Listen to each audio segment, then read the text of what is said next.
Olá, meu nome é Ana Clara Leão e eu vou apresentar o trabalho de termodinâmica, que é sobre um sistema de refrigeração. Hoje eu vou apresentar o capítulo 6 e 7. Aqui é só um sumário, uma introdução simples, o modelo que eu utilizei, as informações técnicas e as questões. Nessa primeira questão, ela é só uma questão de revisão, de revisão. Então, assim, aqui a gente tem o diagrama de pressão versus volume específico. Nessa primeira parte, a gente tem aqui o ponto 1, que é o ponto de compressão, né? De 1 até o 2, que é o ponto de compressão. Então, aqui a gente tem a pressão aumentando e o volume específico caindo.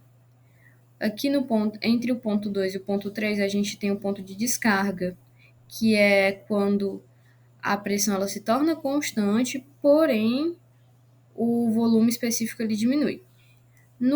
Entre o ponto 3 e o ponto 4, a gente tem o processo de expansão, que a pressão ela cai, mas o volume específico aumenta.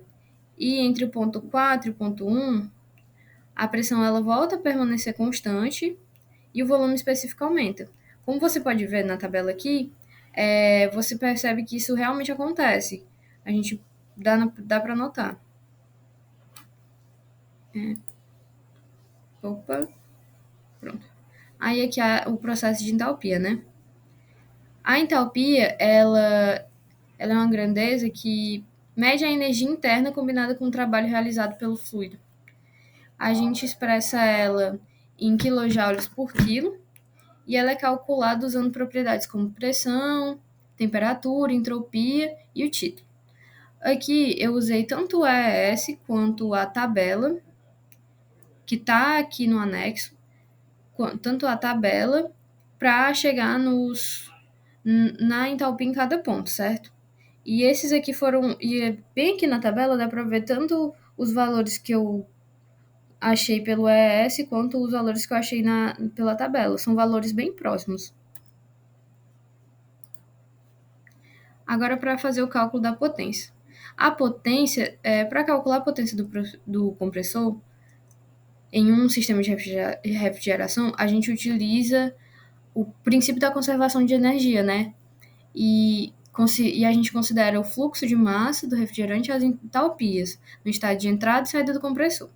Então, assim, aqui é potência é igual a fluxo de massa vezes a diferença entre as entalpias.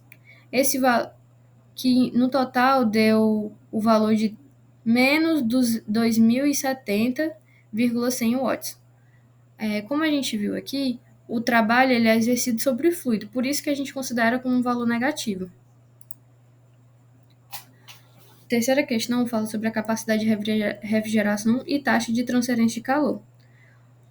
Aqui a gente vai usar o mesmo princípio, certo? Só que a gente vai mudar só a diferença de entalpia. Então, para a taxa de transferência de calor, a gente vai usar o H3 menos H2, que é a entalpia de saída do condensador menos a entalpia na saída do compressor.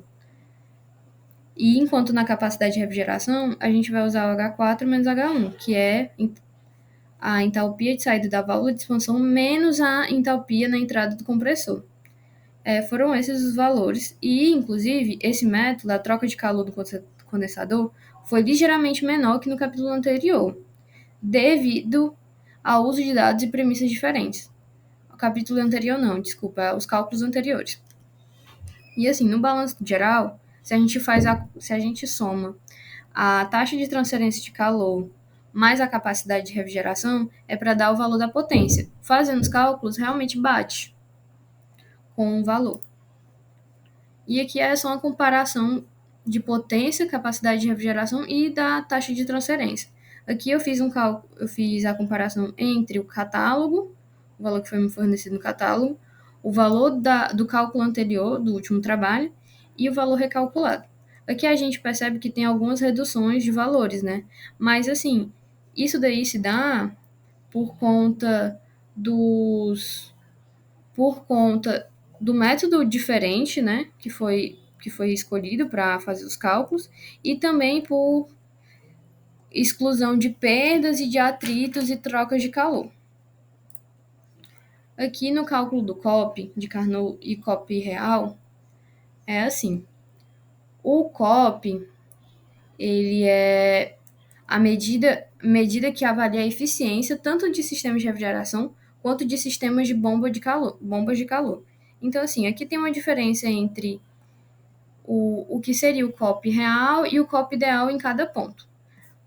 Por exemplo, aqui entre o ponto 1 e o ponto 2, o fluido ele é comprimido, no copo ideal, o fluido ele é comprimido e sua temperatura e a pressão são elevadas. Então não há perdas. E o compressor ele trabalha assim 100%. Enquanto no real, o compressor ele não trabalha 100% e ele sofre com essas perdas. Entre o ponto 2 e o ponto 3, o fluido ele perde calor de forma perfeita, sem resistência térmica, isso na maneira ideal. Enquanto na real ele já tem perca, ele já tem dissipação de energia, né? Dissipação térmica, e ele não consegue ele não consegue trabalhar de maneira 100% também. Entre o ponto 3 e o ponto 4, a expansão do fluido ela ocorre 100% assim, sem perdas, diminuindo pressão e temperatura de forma ideal. Enquanto no COP real, o fluido ele perde pressão e há resistência ao fluxo devido a vazamentos, fricção, ineficiência da válvula, enfim. Entre o ponto 4 e o ponto 1, o fluido absorve calor do ambiente refrigerado de maneira perfeita no evaporador.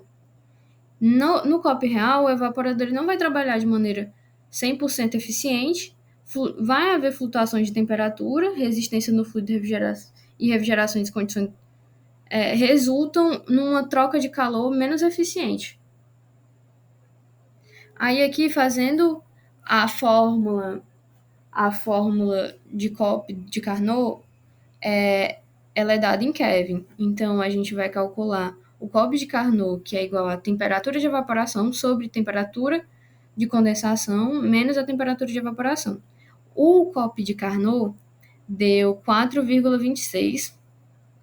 COP de Carnot é o COP ideal, tá? É o COP ideal.